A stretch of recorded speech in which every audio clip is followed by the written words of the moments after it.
Sa patuloy na operasyon ng PNP kontra iligal na droga, aabot sa mahigit 3.7 milyon halaga ng iligal na droga at baril ang nasabat sa isang high-value target ng pulisya sa Iloilo.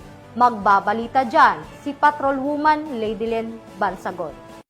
Nasabat ng mga operatiba ng Iloilo City Police Office, City Drug Enforcement Unit ang mahigit 3.7 milyon na halaga ng hinilaang shabu sa matagumpay na buy-bust operation sa Barangay San Jose Arevalo, Iloilo City, bandang alas 11:42 ng gabi nito lamang ika-25 ng Nobyembre taong kasalukuyan.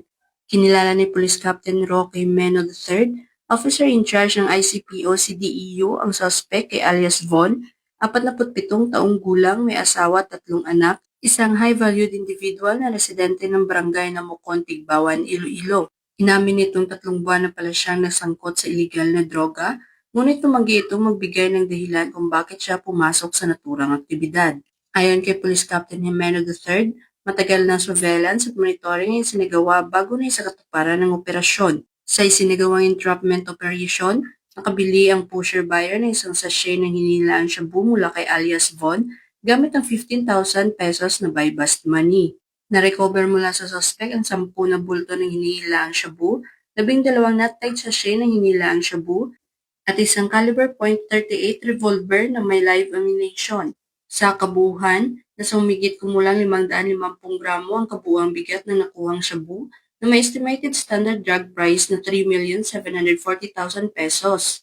Nakadetinin na si alias Von sa Iloilo City Police Station 6 para sa nararapat na dokumentasyon at nakatakdang sampahan ng kasong paglabag sa Republic Act 9165 o ang Comprehensive Dangerous Drugs Act of 2002.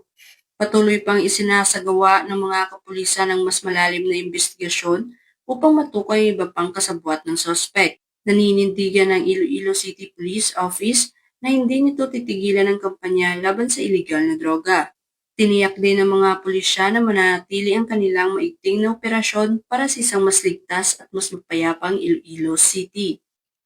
Mula dito sa Police Regional Office 6, ako ang inyong Police News Network Correspondent, Patrolwoman Ladylyn Bansagon, alagad ng batas, tagataguyod ng Balitang Pulis.